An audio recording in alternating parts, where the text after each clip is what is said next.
everyone, this is Miss Erin from Hauppauge Public Library, and today we are going to make a recycled owl craft. Now this is a really fun and easy craft that lets you use some leftover cardboard or maybe some paper bags and then your imagination. So this is one that's made out of cardboard. I have another one here that's very sparkly that I made using a paper bag.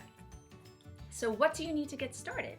You need either some cardboard from some boxes, or if you don't have any cardboard, you could always use a paper bag. You also need scissors, glue. You can either use stick glue or white glue, a pencil, and then from there, anything you would want to decorate with that you have in your house. You can cut out pieces from magazines, you can use paper left over from other projects, paint, markers, it's all up to you. Now let's get started. The first step in making your owl is to cut out all of the owl's body parts. So first we have the owl's body, the owl's wings, the owl's little beak, and the owl's eyes. So you'll need your scissors and either your cardboard or your paper bag. Now, if you're using cardboard, sometimes it can be a little bit difficult to cut cardboard. So if you are having some problems, make sure you ask an adult for help. So the first shape you're going to cut out is the owl's body. So you can see it's flat on the bottom and kind of rounded up on the top. So you can either draw it onto your cardboard or paper first, or you can just freehand it. Sometimes it's easier to have it drawn. So you can cut it out. When you're done, it will look something like this. So now you'll have the owl's body. And from here you can move on to the wings. So the wings are your standard wing shape, or if you look at it upside down, it looks a little bit like a teardrop. So you can draw that onto your cardboard or paper and cut it out. And a really good trick to get your wings to be about the same size is to take the first one that you've cut out, and if you're happy with the size, it's always good to check. Seems like a good size. You can then take another piece of cardboard or paper, place the wing on top, and then trace it with a pencil and then cut it out. So then you'll have two wings that are about the same size. Next you move on to the eyes. Now owls have pretty big eyes, right? Ooh, big eyes. So make sure your circle is a good size. So here I've drawn a circle onto the cardboard. You can cut it out. And then you could do the same trick that you did with the wing. You can take the first circle that you cut out, and if you're happy with the size, you can try it out on the body. Looks good. Then you can put it onto another piece of cardboard. You can trace around it and then cut it out. And the last piece to cut out is really easy. It's the easiest piece. It's this little triangle here that's for the beak. So all you need to do is just cut out a little triangle, and then you will have your owl's beak. And from here, we move on to decorating and gluing your owl together. The first piece of your owl that you'll want to decorate is the owl's body, because all of the other pieces get glued on top of that. So as you can see on this one, I painted the entire owl's body a few different colors, and then I did some layering with some scrap paper and some pieces from magazines to make it look like feathers. So you can decorate it however you like. I'm going to show you this technique of how to make the feathers. So to do this layering of feathers effect on your owl, first you need to find out about where you need to start. So you want to get an idea of where your wings are going to go. So I'm going to have, you can either have your wings come in like this, or you can have your wings go out, however you want your wings to go. You can even have your owl saying hello. So this gives me a good idea of where my wings start, because I want my feathers to be about where the wings are and down. So from there, you can cut out paper. You can use paper from magazines, scrap paper, whatever you'd like, into shapes like this. This kind of flat on the top and then rounded on the bottom. You can also just do ovals if that's easier. And then you're going to take your glue and you're going to glue your piece and then start it on the bottom. So I've got one there. And you can make it as wide as you want. As you can see, this one doesn't go fully across because usually you don't see all of that on an owl's body. And you can do it in any order you'd like, as far as color and that kind of thing. So I think I'll do one more here. So that's my first row of feathers, and then you can move on to your second row. So you can take some glue and then layer it on the top like that.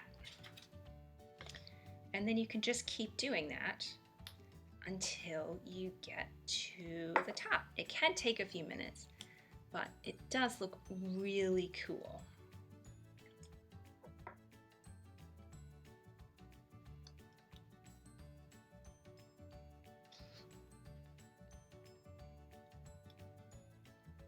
And it's done. Once you're done doing your feathering, you can then put your body onto the side to let it dry, and you can move on to your wings. Now that you've finished decorating your owl's body, you can move on to the owl's wings. Now there are lots of different ways you can decorate the owl's wings, but I'm going to show you two techniques for painting that look kind of like feathers. So this is the first one, and this is using a paintbrush. And then the second one here is using your fingers. For the feathering effect that you see on the wings of this owl, you'll need your wing, you'll need something to put down on the surface so you don't get paint everywhere, and then you'll need a paintbrush and at least two different types of paint.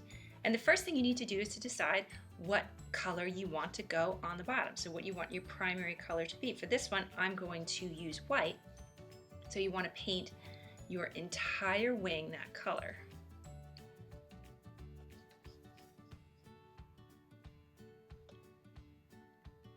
Once your wing is painted, don't wait for the paint to dry. Go immediately into your second color and start to make little lines going down.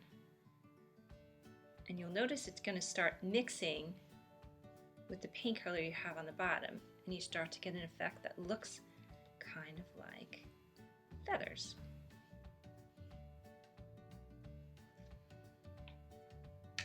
And there we go. There's my first finished wing. Now I'm going to show you the other technique that uses your fingers. For the second technique that was used on these owl wings, you will need your wings, and you'll also need finger paint or some kind of washable paint, because you're going to be using your fingers. So again, you're going to select your colors, and then you're going to start with one color. So I'm going to start with the white, and then you're going to just make little finger spots all over your wing.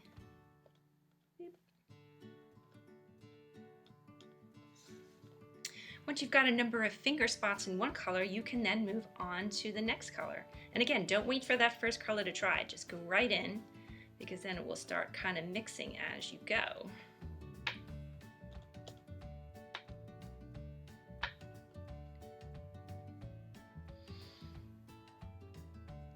And this is the finished product for the second technique. Now you can put your wings on the side to dry, and we can move on to making the owl's eyes. So when you're done with your wings, you can put them to the side, and if you painted them, definitely give them some time to dry, and then you can move on to the owl's eyes. Now there are lots of ways you can do the owl eyes. This one I used some cutouts from magazines and then buttons, or you could also just use some decorative paper and then some white paper and make the pupils with marker. So you can make them however you want. I'm going to show you how to do the one with the magazine print and then the buttons. So I did one already. This is what the first one looks like.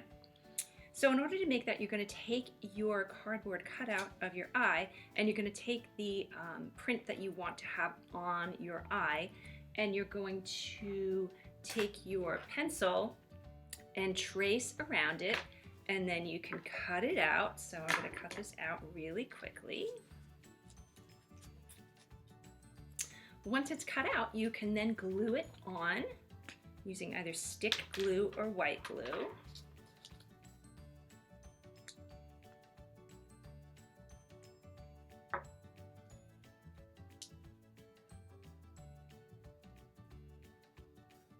There we go.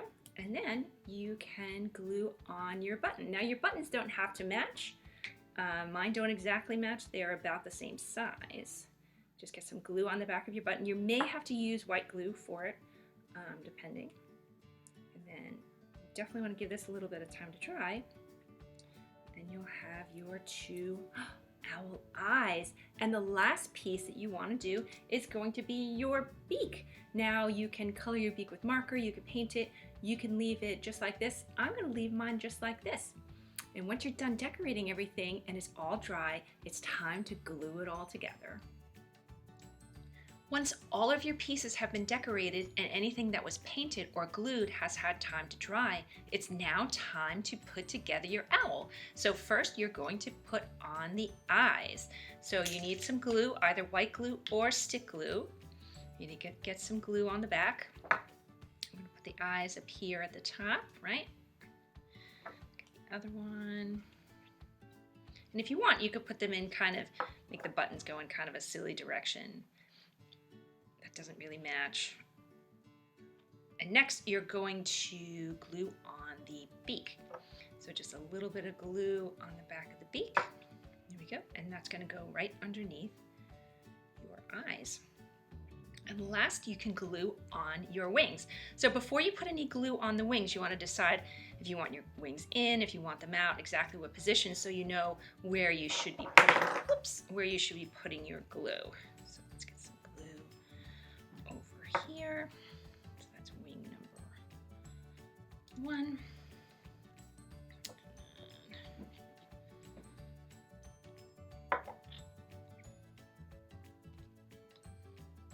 And once you've glued everything on, you want to give the glue a little bit of time to dry, otherwise it might pop off. And your owl is complete. Thank you so much for watching. I hope you enjoyed making this owl craft and that we see you soon at the library. Take care.